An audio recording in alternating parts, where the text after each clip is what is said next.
think a lot of brands have not stepped into native advertising yet because they don't understand how to make it successful,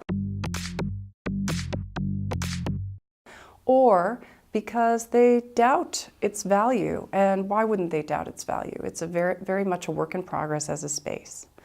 And the metrics are confusing. Should we really be embracing publisher metrics? I don't think we should. So when a brand is doing native and then they're hearing that the results are this many views, this many clicks, that's not helping because that doesn't answer the true question. Why did you do this in the first place? You did it to persuade people, you did it to change minds, you did it to make a new impression, to make a new point, not to get a view impression. And so you have to think about what is the result of the campaign in terms of whether you made someone think something or do something that they weren't thinking or doing before they saw your content.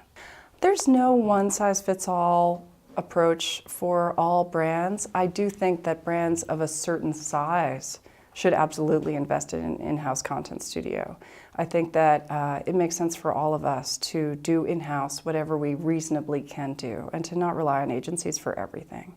But headcount is hard to come by at companies, and you have to balance marketing and communications departments' overall needs. And so it's a tough balance to achieve.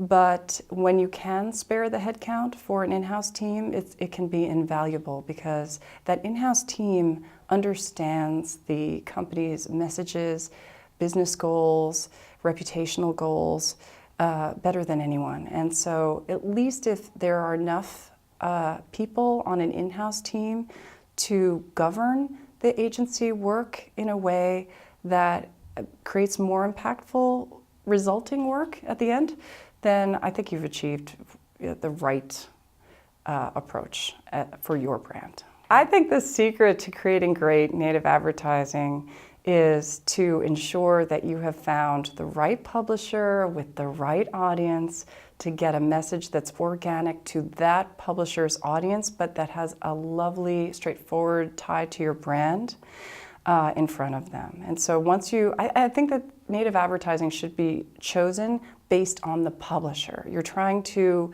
reach that publisher's audience. That's why you're doing this in the first place.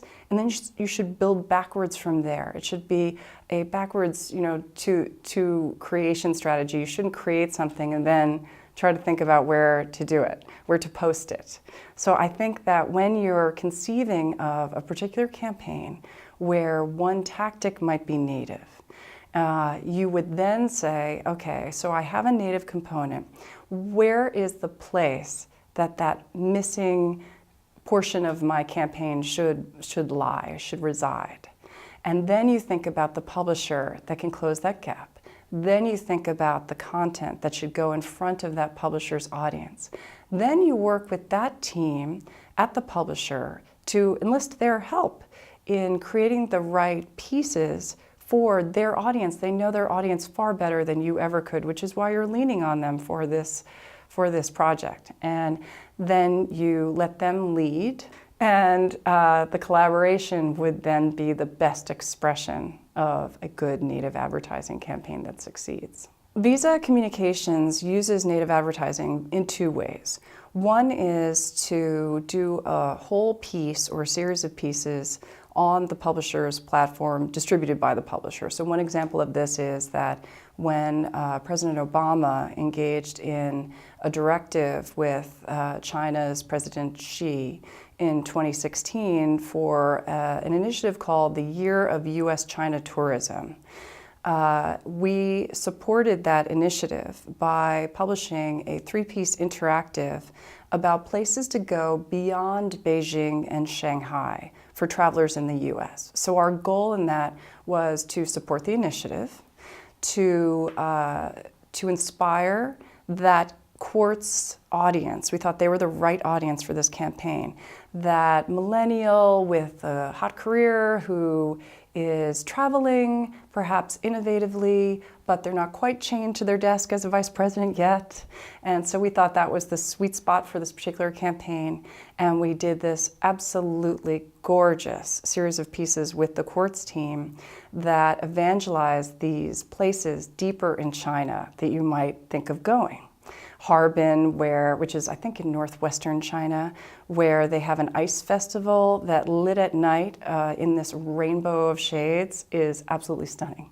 And I didn't even know these places existed myself. So that would be an example of a full-on native campaign, start to finish, created by and published by the publisher. And then other times we use it simply tactically as a distribution means.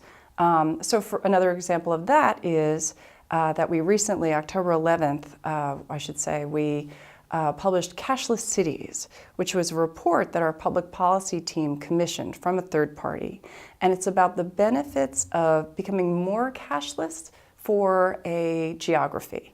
And so our team created an interactive data visualization that actually toggles cashlessness and aligns your city, if you're a mayor, with similar cities so that you can see my city is just like this city. If my city went more cashless, I'd save this many billions of dollars sometimes in costs. And so we equipped our comms team members with this interactive for their media campaign, and we also wanted the piece to be discovered more organically. So we just did a distribution plan with The Economist. So The Economist is now doing native ads on their pages so that this report and the interactive will be seen by a larger audience.